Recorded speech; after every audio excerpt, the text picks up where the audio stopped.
It is good to be here, number one, as a member of the Rotary Club, and number two, as your mayor, to share our concerns. I noticed in the bulletin, if you'll glance in the bulletin inside, this day in history, it's pretty fascinating if you look at it. In 1587, Mary, Queen of Scots, was beheaded. In 1725, Peter the Great dies.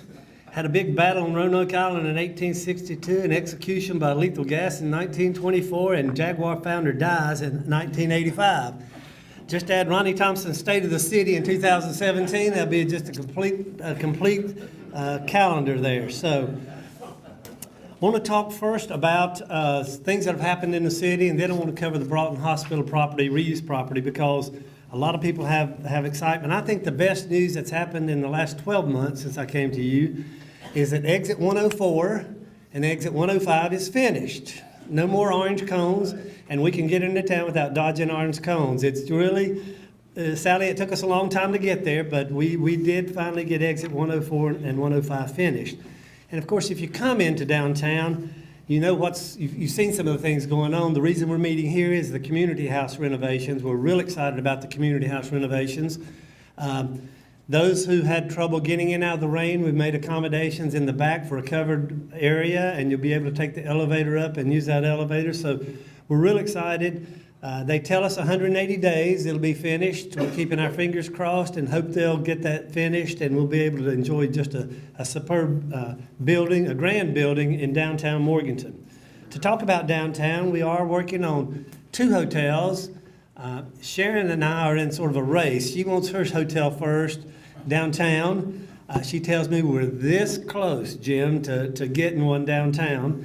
I would prefer one, well, I prefer both of them, but I'd like to see one out at exit 105, and I understand the developer is trying to work on one out at exit 105. So that's really needed in Morganton because we have a lot of visitors, but they have to stay Henry and Hickory. They just don't have enough hotel rooms here, so we're excited about having the potential of 2 hotels coming to Morganton.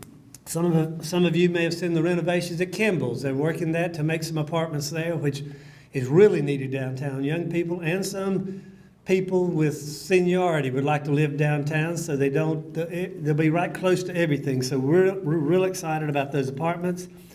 Right across the street from there, Oak Hill Ironworks is moving their display right in behind Root and Vine. That'll be I think a super showcase right there. So it really ties in behind Root and Vine. It really will be nice. People will be able to come downtown. They don't have to go up on 181. So I think it'll really be an addition to downtown. And the big news, I think, is going to be this week. The stoplight at Avery Avenue is going to be completed. I know I saw 18 people working on it yesterday, and they were, you don't know whether to go or stop. There's a caution light and a stop light there. So there are going to be stop with green lights, George, so people will know it's time to go. They can pull out, and it should make that intersection a whole lot safer. Since we're meeting in the recreation department, I want to talk about soccer fields. We use our soccer fields. They are used tremendously. We've got plans for at least 2 more soccer fields coming, and we're excited about that because it's a sport that young people like and need, and we want to make sure that they continue to use our facilities. We are getting ready to establish a pétanque court. For those who don't know pétanque, it's like bocce, which is lawn bowling, but it's a French game, and it's a little different. We are currently working with I'm working with the Carolinas Pétanque. They want to have a regional tournament. Teams from all the way from Miami to New York will come. Last year in Florida, they had 192 teams show up in 12 different countries. So we would like to see that influx coming. Of course, we need hotels if they're going to show. So that's real important. The big news, I guess, in the county right now is the Fonta Flora Trail, which will be about a 47-mile trail from Morganton to Asheville. We hoped, or I'm told, the county hopes to have 10 to 12 miles of that finished, which will include a loop around the Lake James area. Really about a 5-foot wide strip that people can walk or bike, and should be a great addition to any outdoor activities. We haven't moved dirt yet, but a skateboard park is coming right below Gene Turner Field down here below us. We're real excited about that because we got the skateboarders involved with that. We felt like it was going to be their skateboard park. They needed to put input. We didn't need some 80-year-old men with hip replacements or women making that decision because because it needed to be the kids who were using it. We made a deal with them. If they could raise $15,000, you know, we'd help finish the project along with the Recreation Foundation. And I thought really it'd take them 2, 3, 4 months to raise $15,000, but in about 48 hours, they came with a check of $15,000 and said, we've got our money, now you raise your money and let's get on with it. And we met in this room actually with about 6 different designs. They all got to pick the number 1 design, number 1 choice, and the number 2 choice. It has been sent back to that design person. Well, I think we're going to have at least one more meeting to meet with the final plans to see if anything needs to be added. And then we'll have our official skateboard park in Morganton. I think a lot of kids.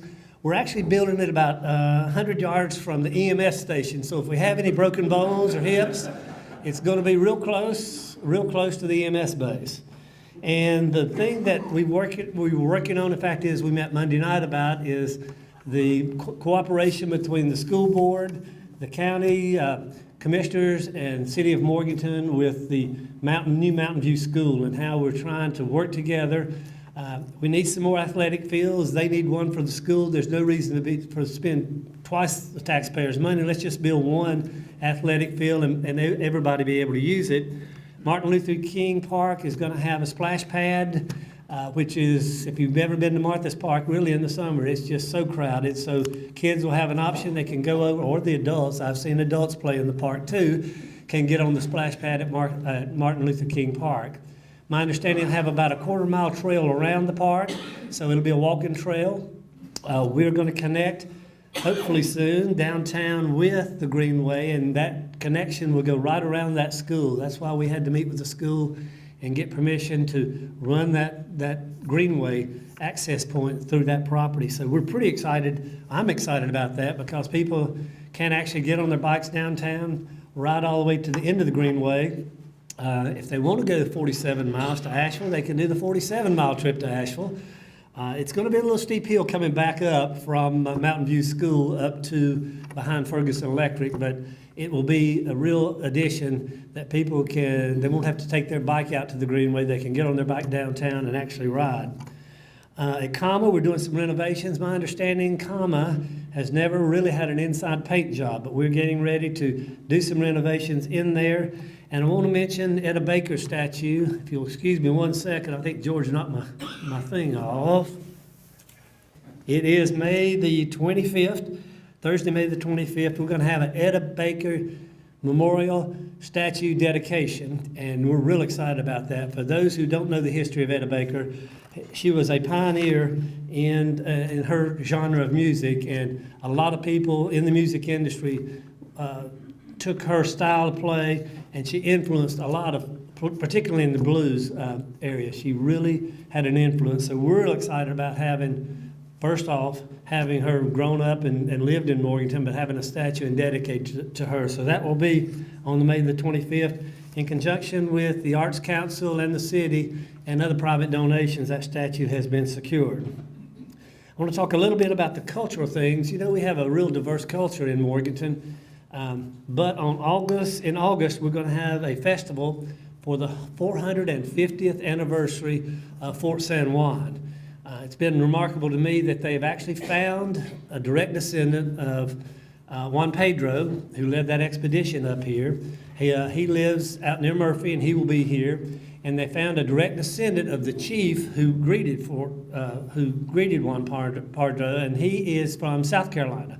And they will be here. I guess it's their great grandfather, I guess is what it would be. And so we're real excited because they are advertising this nationally for folks to come and see this celebration, the 450th anniversary of Fort San Juan. People don't realize that fort is older than the Lost Colony, Roanoke Island. You know, we had folks in Burke County long before that was established. So that's going to happen in August. Go right into the Broughton Hospital property, and Randall, if you'll get the lights.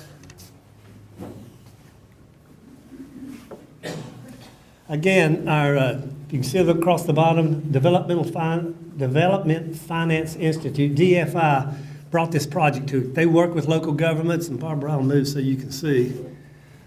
It really is a great project. They've done tons of work on it. Sally and Sanja have been working extremely hard on this. Senate Bill 744 authorized Commerce to conduct a study of state property that could be commercially developed. In 2016, they modified that section to designate Department of Commerce as the lead agency. And you'll see in a minute why they had to do that, because these are the state agencies involved: Department of Commerce, Department of Cultural Resources, and Public Safety. And those of you who worked in state government know sometimes even two state agencies can't agree on anything. If you try to get 6 or 7 involved, it really is a headache to try and get some cooperation. Locally, the City of Morganton, Burke County School for the Deaf, and Western Piedmont, we're working together, and we're going to work with the state agencies. But this is the property. I'll show you the design. This is Interstate 40, Enola Road, Burkemont, and this is the bypass. So that's the layout of the property, and we'll go into the vision they had. Really 3 separate sections right here. The northeast is going to have the residential school, which is School of Science and Math for about 400 students, and 73 apartments. That's going to be this section here. The northwest, which includes NCSD, has a senior living plan with 326 independent and assisting units. That's this section here.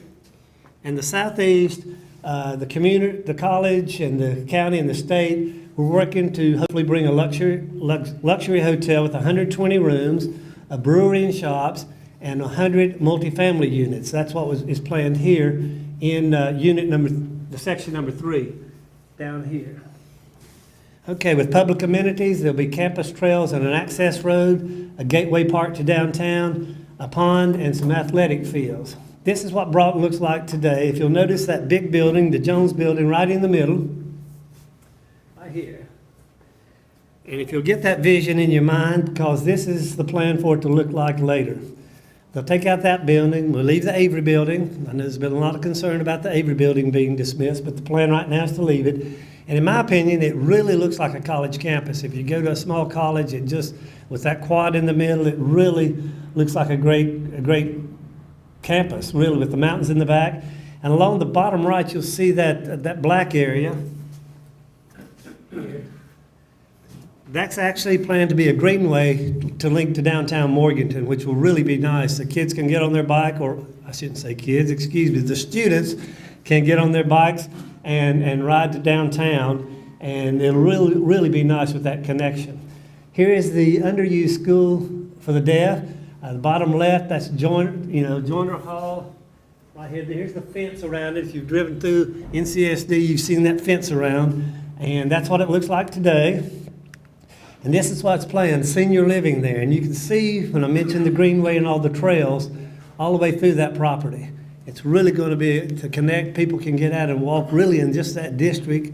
We hope they visit downtown, but this is a place for them to play and enjoy life. So that's the senior living section plan for part of NCSD. And then some underused property off Enola Road. The Sheriff's Department would be back in this section. Enola Road would be here. You've probably seen the old buildings that's standing there now.